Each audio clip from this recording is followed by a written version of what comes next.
မင်္ဂလာပါရှင်မင်္ဂလာပါနေရတအားပူပါတယ်နေပူတဲ့ခါကျလူကလည်းနည်းဟိုပေါ့အုံနောက်တိုင်းနဲ့အငွေ့ပြန်နေတာနဲ့ကောက်တော့ပေါ့နော်ပြောရမယ်လူကအဲ့လိုတည်းနဲ့ကောက်တော့ဖြစ်နေတဲ့အချိန်မှာပဲဖုံးဝင်လာပါတယ်ဖုံးကကျမရဲ့တပည့်အမတယောက်ပေါ့နော်သူကစကားပြောရင်ချစ်စရာလေးစကားမပြီးသူက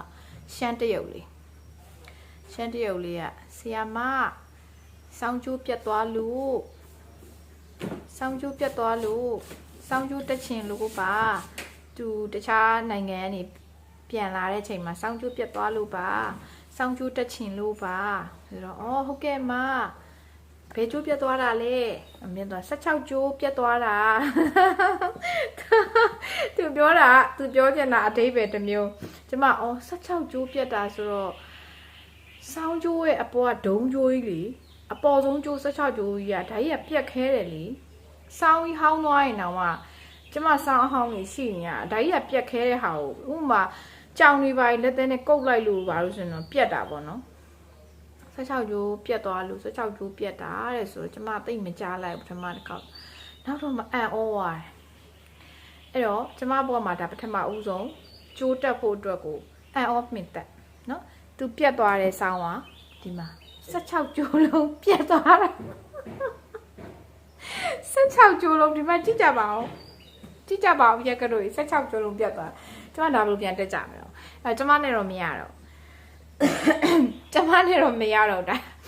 ဒါဆရာချစ်ပဲရတော့မယ်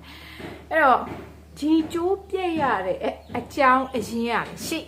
နော်အန်အောမင်တက်ဒီကျိုးတွေပြက်ရတဲ့အကြောင်းရင်းကပြက်သွားတာမဟုတ်ဘူးဖြတ်လိုက်တာဒီဆောင်းကိုဒီလိုပြက်အောင်ဟဲ့အမဒီဆောင်းကဘလို့ဒီလိုမျိုး16ကျိုးလုံးပြက်သွားတာလေပြီးတော့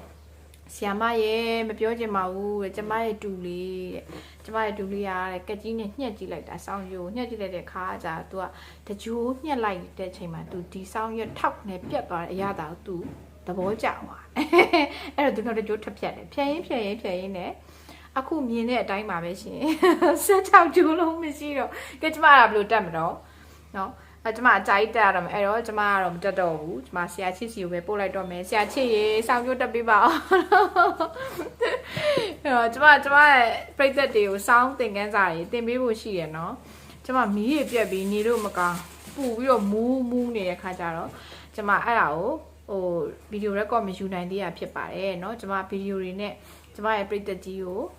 ပညာရေးဝင်မျှပေးပါအောင်မယ်ကျမသိသလောက်เนาะဒီနေ့တော့ကျမနေပူနဲ့ဒီဆောင်းလေးကိုကိုင်းပြီးတော့ငါမတက်တော့ဘူးဆရာချစ်စီကိုပဲတက်ခိုင်းလိုက်တော့မယ်လို့เนาะပြိတ္တကြီးဒီလိုမျိုးကြုံဘူးလားရင်ဆောင်းကျိုး16ကျိုးလုံးပြတ်သွားတဲ့ကိစ္စကျမကတော့ဘဝမှာကြုံဘူးသွားပါပြီကျမ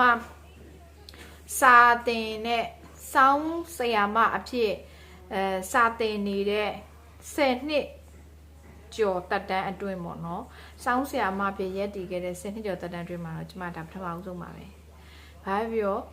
ဒါဒီကလေးမမှားဘူးအဲ့ဆို